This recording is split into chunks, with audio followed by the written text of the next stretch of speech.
So ayun, repost na copyright yung ano ko. May nagpa-music kasi dito sa tabi.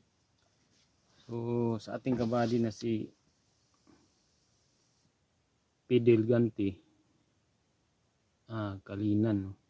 Sabi kasi niya dito, idol, paki-vlog ang work, rest time, break time, kung ilang oras, o step by step. Nalilito kasi ako sa mga oras, idol. Sana mapansin mo yung comment ko. Drive safe lagi sa journey mo, idol. Okay, buddy. Ganito yun, for example, Lunes. Lunes tayo magsisimula, no? Pagkasalpak mo ng tako, hindi ko na ipapakita kasi ano kami sa tako ngayon. Sabi ng office, anuhin nyo yung tako nyo, huwag nyo paganahin. Kaya hindi natin mano yung tako. Lunes tayo magsisimula sa trabaho. Okay? Ang working time natin, mayroon tayong 15 oras. Sa driving time natin, mayroon tayong 10 hours twice a week. Okay? So ang 15 naman, 15 hours na working, ano din yan, may limit din yan, no, sa isang linggo. So hindi pwedeng puro 15. So makikita nyo naman sa ako, 15, 3 bis lang yan, no. Tama. Tapos ang kasunod nun 13 oras. Basta makikita nyo sa tako nyo kung marunong kayo mag-scroll ba. So ganito, pagka nagsimula ka, salpak mo ng tako, ano. Pag nag-other works ka, magsisimula na yung ano mo. Magsisimula na yung working time mo na mababawasan. For example, 15 hours sa isang araw. Yung trabaho mo, Lunes. For example, Lunes. So yung driving time mo, 10 hours yun. So ngayon, pag, for example, nag-other works ka na ng 10 minutes. So, makikita mo sa, kung marunong ka mag-scroll down sa, tako, nababawasan na yung working time mo ng, for example, 10 minutes. Nababawasan na yun, yung 15 hours working mo. Ngayon, pag nag-drive ka naman, for example, nag-drive ka, ang iyong 10 hours driving sa isang, halimbawa ngayong Lunes na ito, wag mo rin sobrahan. Dahil kailangan, hindi tayo pwedeng lumagpas. Dapat kulang. Ganun lagi. Hindi pwedeng lagpasan mo yung 10 hours, diba? So, ang 10 hours driving, so, pwede nating basagin ng tatlong parte.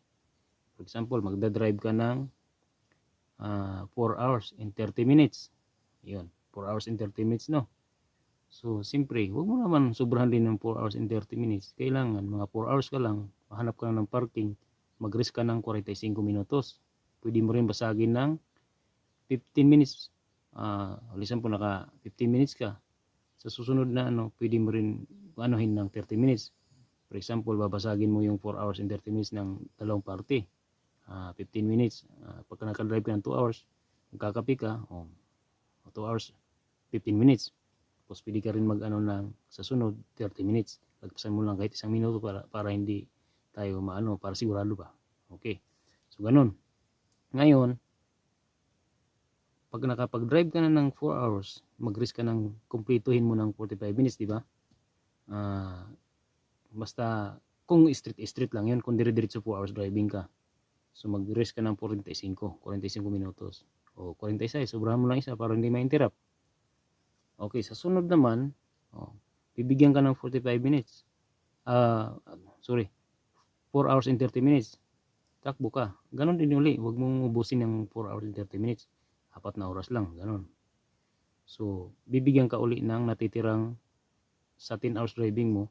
Kung straight ang trabaho mo. For example, malayong biyahe mo. 300 min. Ganon, mga 10 oras yan. Bibiyahe mo.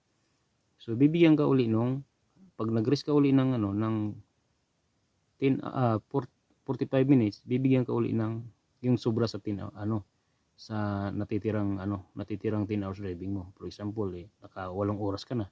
Nag-rest ka uli ng 45. Bibigyan ka uli nung natitira sa 10 hours driving. So ganun. Siyempre pagkatapos nun, magre-rest ka ng 9 hours. Okay? 9 hours ka. Kinabukasan, bibigyan ka ng driving uli ng panibagong 15 hours working time at 10 hours driving time. Ganun ang proseso, no?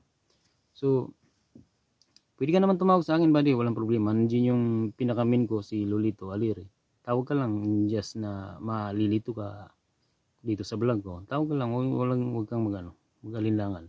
Mayroon din tayong mga kaibigan na nagbablog na si Knowledge and Tracker vlog. Kaibigan ko yan.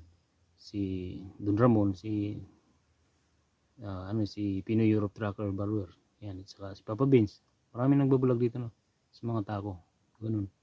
So, yun yung natin, no, sa working time at driving time sa araw-araw, no.